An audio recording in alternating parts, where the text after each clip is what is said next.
એટલે ભાઈ ખેતરમાં જઈને આવ્યો, બહુ ગરમી લાગી છે, સારું નાહવું પડશે, નહીં લઈએ.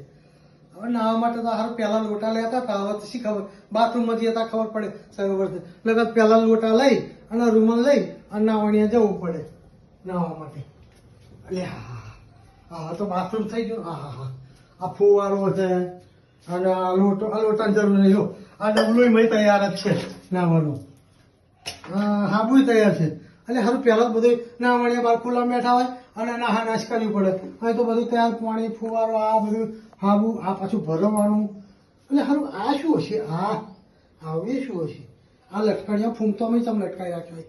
એટલે આ મેં પમદાર પૂછ્યું હતું, મેં આ પેલા ફૂમતો છે ને લટકાવ, ત્યારે કહે તો ભાઈ મેલ કાઢવાનું, મેલ કાઢવાનું.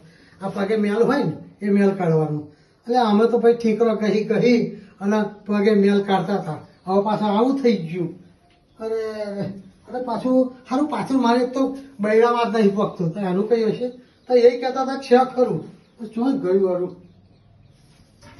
એટલે ભાઈ ચોઈ ગયું વાઇફર બૈરાનું આવ્યું. એટલે આ લટકાવી રાખી છે ને, જો આ તમારા હાથ ના પકે ને તો પાછું આવું મળે છે.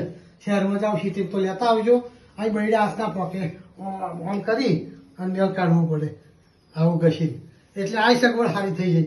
નકર પેલા ગઈડિયા તો શું થાય, ગઈડિયા લોકો નવા બે ને તો છોકરા કે લ્યા પાછળ ચોર જોઈ આવું બધું કરવા. અને જ્યારે આ તો સારું થયું ભગવાને બે હાથ આલ્યા, 4 હાથ આલ્યા હોત તો પાછળ બે આગળ તો બધું આમ સફાઈ થઈ જાય ને ચોખ્ખી.